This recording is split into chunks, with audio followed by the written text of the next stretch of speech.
We have Gio Robles live on the line all the way from Naga. Binaha sila kagabi at balita ko Yes. inanod ang kanilang sasakyan. So ano sila? I think they're stranded right now. Gio, kamusta kayo, Bok? Hi, Yes, Gio. Boss Amy. Hello, good afternoon. It will never be the same for many residents here in Naga, as the scope of the devastation is finally coming into full view. Tropical Cyclone Christine leaving most of the city submerged after non-stop heavy rains yesterday. Homes and businesses are underwater, just like one hotel that seemingly turned into a swimming pool after flood waters rushed through its lobby. Bus trips from Naga to nearby towns and even bound for Metro Manila are affected after the Bicol Central Station was flooded. Many vehicles were also not spared when extreme flooding reached several parking lots. Most residents, whom they say have no choice, waded through waist-high flood in search for food and clean drinking water. Some explain that the fear of hunger is more terrifying. As of 2 p.m., there are 3 casualties in Naga City, but Mayor Son Legacion refused to give us details yet, pending formal report from the Philippine National Police. Amy, Bo, back to you. Bok, kayo, kamusta kayo? Kasi binaharaw ka, well, hindi lang kayo binaha. Tinangay ata yung, yung sasakyan ninyo eh. Ano nangyari sa inyo? Kamusta kayo?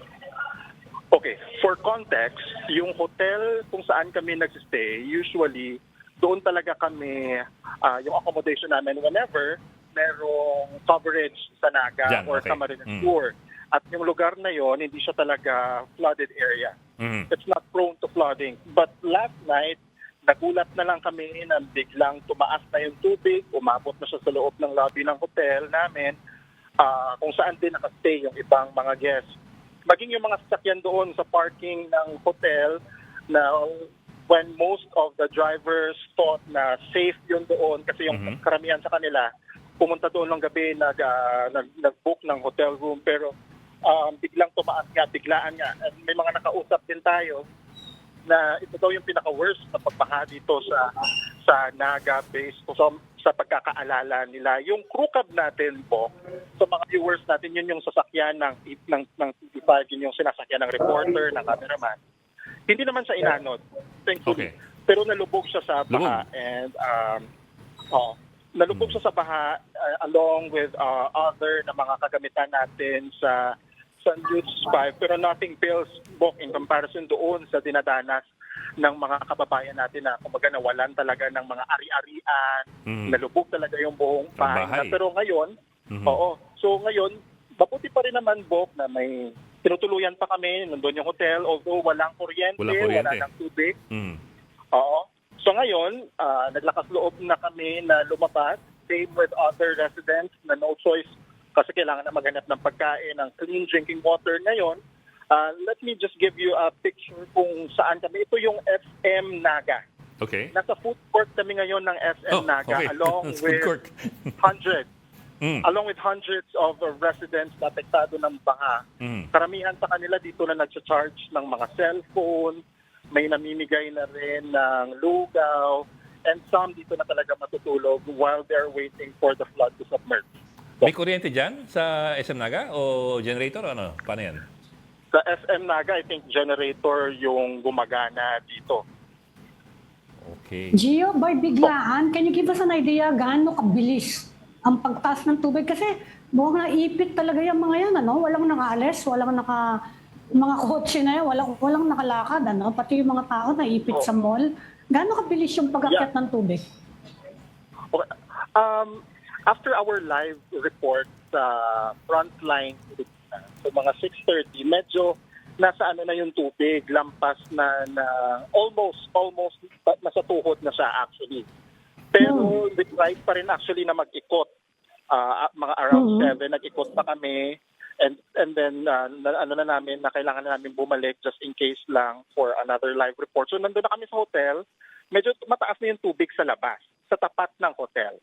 Actually. So hindi pa sa umaabot doon mismo sa loob. So kami naman, we are waiting pa lang din for other deliverables na matapos. Pero biglang, after an hour or just like more than siguro mga half an hour lang, bigla na siyang tumaas and then dire-diretso na.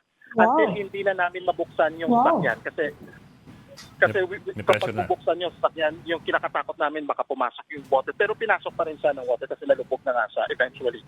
Same na nga doon Ang bilis. sa Ang mga ibang bilis. sasakyan. Half an hour. Pero kumusta yung yung hangin? Malakas ba? Parang hindi naman mahangin. Pabugso-bugso yung hangin, pero mostly ulan talaga. Kahapon, if I'm not mistaken, based sa observation ko lang, no, I'm not pag-asa, pero based sa observation ko, nagtuloy-tuloy yung ulan from 12 noon, yung pinakamalakas, nag-start 12 noon hanggang gabi na. Dire-diretso na yon. Walang tigil yung ulan Oh, in dear. Naga. So, Oh. and hindi lang yun sa Naga, ha. In surrounding areas, I don't have lang info, pero siguro in other areas kasi tuloy-tuloy din yung ulan, so umapaw yung Bicol River. So yung Bicol River, yung isa sa cause ng pagbaha sa Naga. Gio, sabi mo kasi first time na ganyan katindi ang baha sa Naga. Pero dati na bang binabaha ang Naga? I mean, is it really flood prone or kahit yun hindi? Yes. Based din sa previous experiences natin, Bok, usually flood-prone area yung Naga. There are barangays here na binabaha, especially yung mga barangay na sa low-lying areas o malapit sa Bicol River. Yun yung mga usual na binabaha talaga. Pero ito, yung nangyari kahapon, is widespread flooding. Umabot na siya dito sa sentro. Even sa sentro ng Naga City mismo kung saan nga yung maging yung Jesse M. Robredo Coliseum, halos pasukin na rin ng tubig, at maging other business areas dito. Bok. Gio, have you talked to old-timers dyan sa Naga? Kasi sabi mo, ngayon lang sila nakakita ng ganyan eh. Pwede ba namin sabihin na in the past 50 years, hindi nila nakikita yung ganyang klaseng flooding? Yes, basically we can maybe we can say that, pero kasi based din yun sa isa ko din na medyo elderly na nakausap natin, na sabi niya 70 years old na siya, pero ngayon niya lang to na-experience yung ganito kalala na pagbaha. Tapos may isa naman tayo nakausap mo, siguro mga late 30s na security guard ng isang hotel. Sabi niya din, mas matindi daw ito sa mga previous na bagyo, like nung Rolly daw, hindi naman ganito katindi yung baha. Oo. Kasi usually yung baha daw doon lang naman nagsistay sa mga flood-prone areas lang or sa mga low-lying areas. But hindi sa halos buong Naga mismo yung baha ngayon, lubog sa tubig. Okay. Bok, So anong ginagawa ng local government ngayon? Meron bang nakarating na dyan na any form of assistance, any form of mga alert? Yeah, pahirapan din. We have to understand din siguro, Amy and Bok, no, yung side ng LGU kasi pahirapan na makapenetrate dito sa mga areas na nalubog sa tubig. So hindi makapasok din yung food pack siguro or mga ayuda, even yung pag-rescue. Hindi madali yung pag-rescue. As of now, patuloy yung rescue ops ng mga volunteers natin kasi in some areas talaga mataas pa rin ang tubig. Number one, kulang din yung mga kagamitan, no? Kulang pa doon sa mga bangka na ginagamit, sa mga floating device, maging sa mga volunteers and trucks. Nanawagan na yung Naga LGU sa NGOs, kung sino man, yung may mga malalaking mga sasakyan or like trucks na pwede makapenetrate nga sa mga flooded na mga daan para nga makapagtuloy-tuloy na ma-rescue yung mga kababayan natin na hindi pa talaga nakakaalis sa kanilang mga bahay. Gio, let's talk about basics, basic requirements.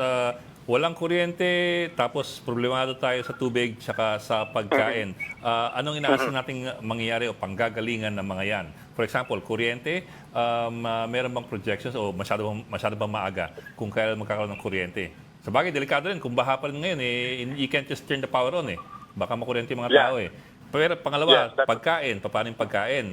You're talking about how many hundreds of thousands of people who will have to source their food for the next few hours.